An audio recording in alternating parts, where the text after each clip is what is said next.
రేవంత్ రెడ్డి సాధించిన ఒక పెద్ద ఘనత ఏంటంటే టీఎస్ను టీజీ చేయడం.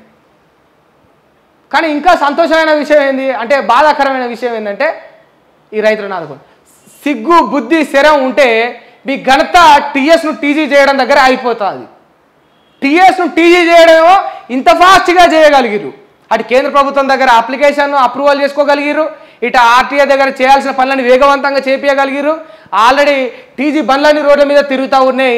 ఈ నెంబర్ ప్లేట్ల కాడమేమో గింత వేగంగా ఉంటుంది, రైతుల కాడమేమో గింత స్లోగా ఉంటుంది. నత్త ఎట్లా పోతుంది టిక్కు టిక్కు టిక్కుమని గట్లా. నత్తనన్నా ఒక నయం మీకంటే జర స్పీడ్గా పోతుందని చెప్పాలి. బుద్ధి జ్ఞానం చిత్తశుద్ధి ప్రేమ ఉంటే ఈ పనికిమాల పనులన్నీ తర్వాత చేసి అవతలోడు పనికిమాల పని చేసిండు. అరే టీసీ పెట్టాయంటే టీసీ పెట్టిండు, టీఎస్ పెట్టిండు, ఆయన చేసిండు. ఇక దాన్ని పట్టుకొని వెళ్ళాడతావాను, గా రైతుల సమస్యలు పట్టుకోవాను, కాళేశ్వరంలో తప్పులు చేరినాయంటివి గవేవో సరి చేయరాదు. వానలు పడతా ఉన్నాయి, వర్షపాతం ఎక్కువై నీళ్ళు ఎక్కువైపోతే పంటలు మునిగిపోతాయి, ఇళ్ళ మీదకి వస్తాయి నీళ్ళు. గవి జై కదా. 500 బోనసి గది జై, రుణమాఫ్ అంటివి గది జై. బస్సులు ఎవరికి పడితే వాళ్ళకు ఉచితం పెడితే లిమిటెడ్గా ఒక పద్ధతి ప్రకారం ఎవరికి ఇవ్వాలో ఎవరికి ఎంత చెందాలో అంత చెయ్యి. 500 గ్యాస్ బండ్ అంటివి రాకపాయే, 200 యూనిట్లు ఉచిత కరెంట్ అంటివి సగం వస్తుంది సగం వస్తలేదు. చెప్పాలి వాస్తవం, అది కూడా చెప్పాలి. కొందరు కారు తీసుకుంటాను, కొందరు అధికారులు ఏమో అట్లా చేయట్లే. గవన్నీ సరి చేయి, గవన్నీ చేయి. ఇక టీఎస్ను టీజీ మార్చడం నీ ఘనత, నీకు నిజంగా హ్యాట్స్ ఆఫ్. ముఖ్యమంత్రి గారు మీకు నిజంగా సలాం కొడతా ఉన్నాం. టీఎస్ను టీజీ సాధించడమే మీ యొక్క ఘనత. ధర తగ్గనున్న షుగర్ మందులు, గుండె జబ్బుల యొక్క టాబ్లెట్స్ కూడా తగ్గుతాయట. 41 మందుల ధరలు తగ్గింపు అట. ఎన్నికల వేళ కేంద్రం నిర్ణయం తీసుకున్నది.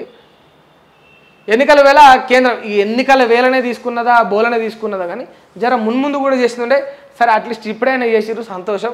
ఇక మందులు అంటే సామాన్యులు ఎక్కువ ఈ మందుల గురించి, గోళీల గురించి, టానిక్ల గురించలే కదా వాళ్ళ అవసరం. వాళ్ళ సగం పైసలన్నీ కూడా ఆరోగ్యాన్ని కాపాడుకోవడానికే పోతూ ఉన్నాయి. ఇక మందులు వైద్యం అన్నిట్లలో కూడా దృష్టి సారించాలి. చాలా తక్కువ రానున్న రోజులు ఉచితం చేసేయాలి. అప్పుడు అటువంటి ప్రభుత్వం ఎప్పుడు వస్తుందో కానీ ఇక చూడాలి.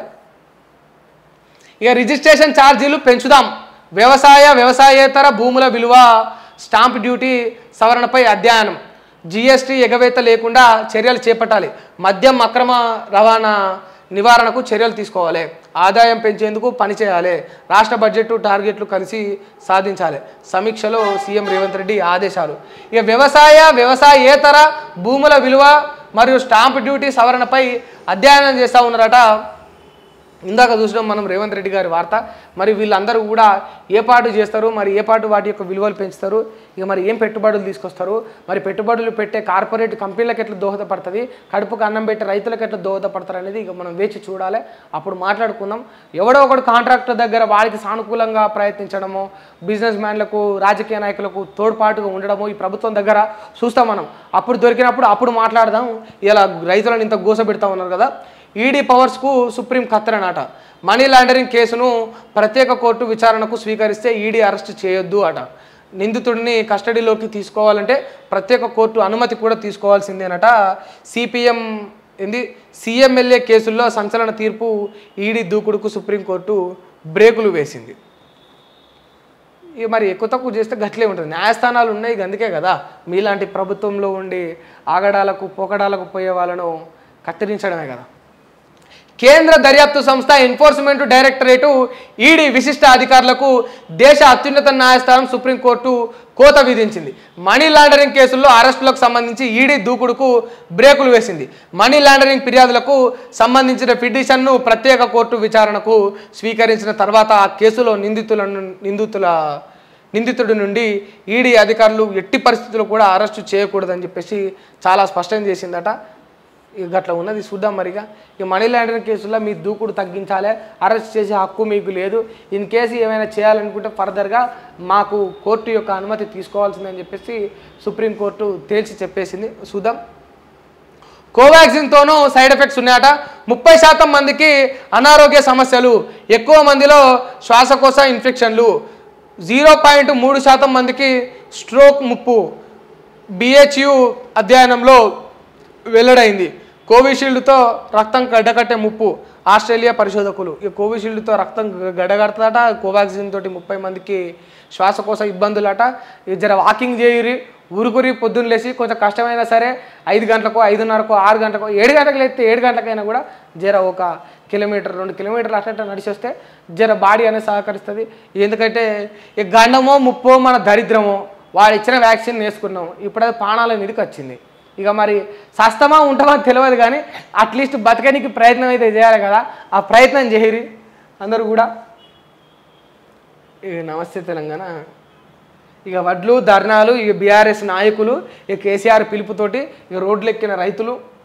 ఇక ప్రతిపక్షాలు అంటే అండగా నిలవాలి కదా, ఇక నిలుస్తూ ఉన్నాయి, ఇక ఈ విధంగా చేస్తూ ఉన్నారు.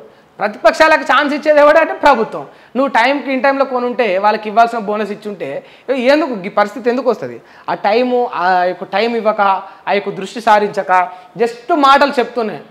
కొంటాయి ఆ వడ్లు కొంటారు, పక్కా కొనాలి, అధికారులు పక్కా కొనాలి వడ్లు, ఇట్లా ఆర్డర్ ఉంటుంది. మళ్ళీ ఇంకా అంతా అయిపోతుంది. ప్రెస్ మీట్ అయిపోయాక సార్ మరి మీరు వడ్లు అన్నారు కానీ ఒక ఆయన ఫైల్ పట్టుకొని వస్తాడు. ఇక సార్ మీరు వడ్లు అన్నారు కానీ మరి అక్కడ అయితట్లేదుగా సార్, ఎక్కువ లేదుగా అంటే అంటాం మీడియా ముందర 100 అంటాం, అయితే ఏదో లేకపోతే లేదు, మీరు నా మీద ఎత్తారు మేము మీ మీద ఎత్తెత్తా, వాళ్ళు పిచ్చోళ్ళు అయిపోతారు కదా. ఇట్లా ఉంటుంది కాన్వర్జేషన్, ఇదే కదా. ఎందుకంటే ముఖ్యమంత్రి గారు గిన్నిసార్లు ఆర్డర్లు వేసారు, అధికారులు రైతుల వడ్లు తీసుకోరి, రేట్ల వడ్లు తీసుకోరి అన్నారు. ఈ రాష్ట్రానికి ముఖ్యమంత్రి మీరు, ముఖ్యమంత్రి గారు ఈ రాష్ట్రానికి మీరు ముఖ్యమంత్రి గారు మీరు ముఖ్యమంత్రి, మీరు మర్చిపోతున్నారేమో. మీరు ఆర్డర్ వేసినా కూడా ఇంకా అధికారులు పనులు చేయట్లేదంటే మరి మీరు పవర్లో ఉన్నట్టా లేనట్టా? మీరు పవర్లో ఉన్నట్టా లేనంట? వడ్లు కొనమని మీరు చెప్తా ఉన్నారు, అయినా అధికారులు కొనట్లేదు. మీరు పవర్లో ఉన్నారా లేరా అనే క్వశ్చన్ మార్కు ఇగో ఈ తెలంగాణ రైతాంగంలో ఇప్పుడు ఏర్పడింది.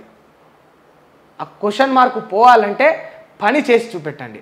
మాటలు 100 చెప్తారు, నేను కూడా చెప్తా, తెల్లరకల్లా నేను కూడా ముఖ్యమంత్రిని అయిపోతా అంటే అయితేనా? కాను కదా, దాని కథ పెద్దగా ఉంటుంది. మీరు కూడా ఇక చెప్పినా చేసినా అన్న అయిపోయిందంటే కాదది. పని చేయాలి, పని చేసి అప్పుడు మాటలు చెప్పాలి. మీరు ప్రతిపక్షంలో ఉన్నప్పుడు మాటలు చెప్తే చెల్లుతుంది, కానీ అధికారంలో ఉన్నాక కూడా అదే మాటలు చెప్తా అంటే నడవదు అండి సారు ముఖ్యమంత్రి గారు. అస్సలు వర్కౌట్ కాదు. తెలంగాణ ప్రజలతో ఇంకా వర్కౌట్ కాదు. వాళ్ళమ్మ మనకి మరీ డేంజర్. ఇక ఉరికి చురికిచ్చి కొడతారు. మీరన్న కాన్సెప్టే తీసుకున్నారు, రాళ్ళతో అంటారు కదా.